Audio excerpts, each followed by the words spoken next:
Hi guys, long time no see. We're on week 10, I think, of Emet's Anon. This week's topic is to discuss the fluctuations and severity of our phobia, and is it getting any worse, any better, and why do we think that is? Um, I'd say that I've been doing actually a lot better these last couple weeks.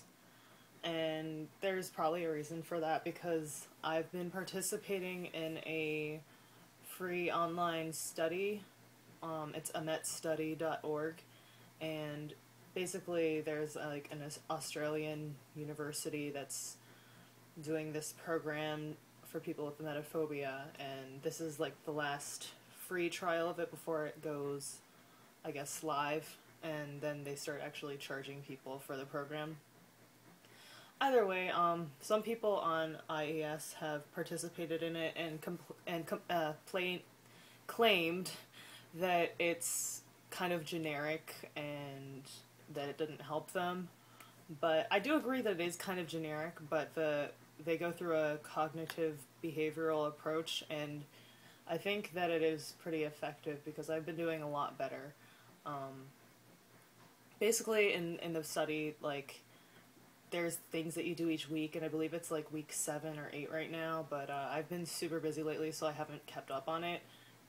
Also because I've been doing better, so I didn't feel like I needed to involve myself as much, but I probably should finish it out through till the end, so like, what if I relapse and become like really bad again?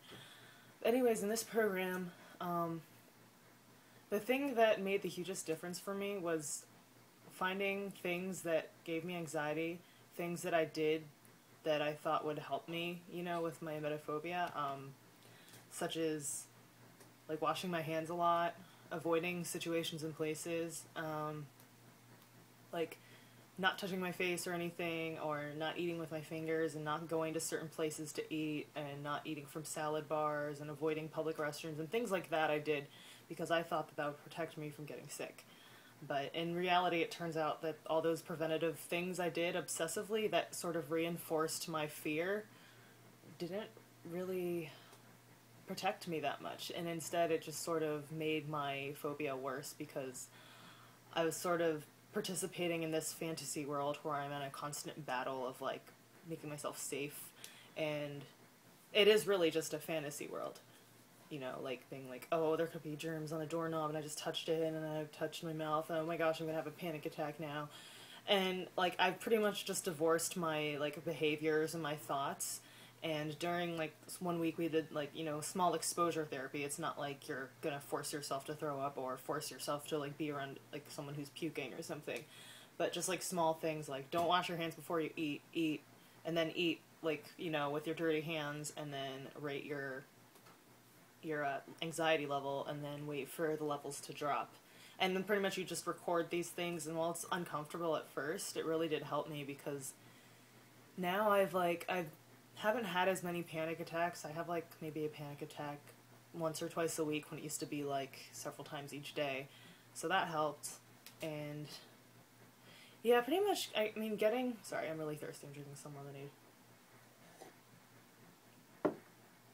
Pretty much there's nothing wrong with going to get professional help. I just happened to stumble upon like a way where you could do it online for free, and now I believe the website for it is like called emetophobe.org or something.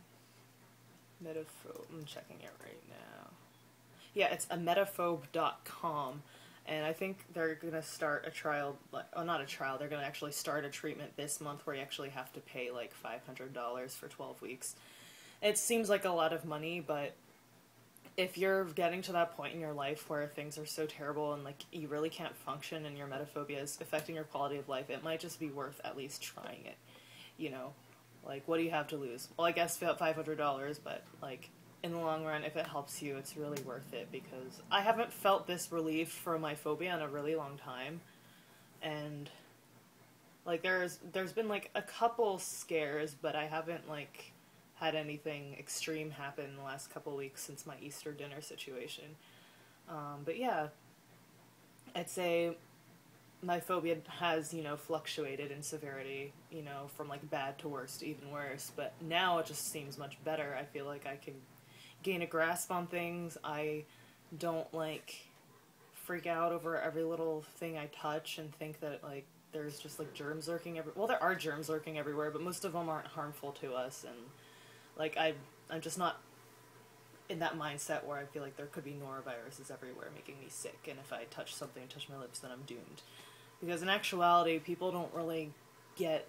Well, I mean, according to the person who heads this study, which is, it seems like a legitimate study if it's headed by an actual licensed psychiatrist at a university, but supposedly people don't get, like, the stomach flu more than, like, 3 to 4 times in their life.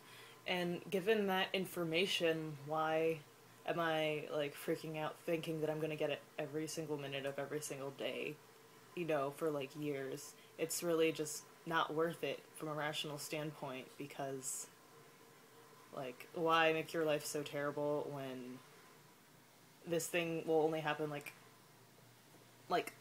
less than this many times in your life? Like, from a statistical point of view, like, some people might get it 10 times, some people might get it 2 times, but yeah, I know it's, like, a hard habit to break, but just, like, doing things that's kind of scare you, just doing things that really challenge you, like eating with your hands, or going out to eat, or, like, going on a bus trip somewhere dirty, or, like, going to a hospital or something, like, or going on a cruise, like Lauren did. Exposing yourself to situations like that really increase your resilience, and once you come out the other end okay and you realize that it's really not a threat, then it starts to, like, I guess your mind just starts to back off a little bit.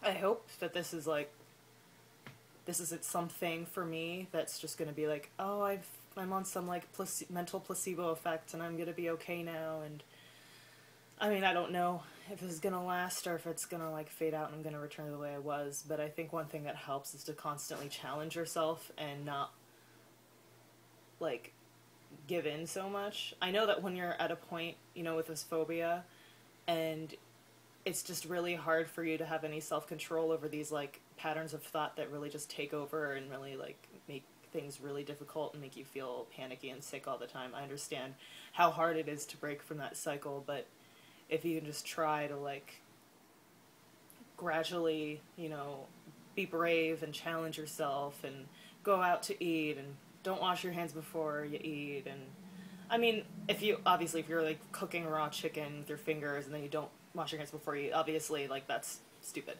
But I mean, like, to the level of obsession I took washing my hands with my phobia was pretty bad. It's like, okay, I came home, I washed my hands because I was outside. Then I went to my computer, and now I'm just, like, typing things. And now I want to just, have a couple handfuls of cereal to snack on, but I'm going to go wash my hands and then pour the cereal onto a clean thing and eat it with, like, a spoon that make sure it's clean, because I don't want to touch it with my hands, even though my hands are already washed. And it's just kind of like that.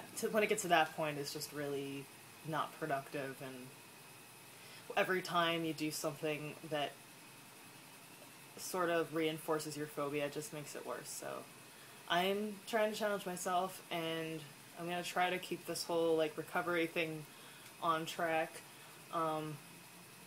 I guess if any of you guys with this phobia are interested, you can try going to Emetophobia.com and participating in that 12-week program there if you're willing to,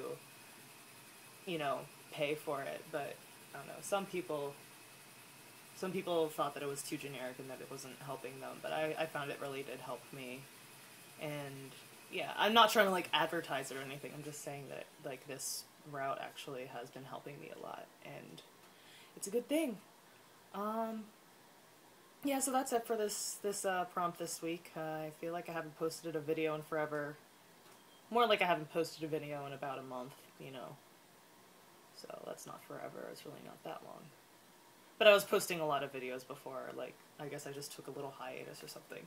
But anyways, that's it for this week. I'll see you guys next week. Thanks for watching. Bye.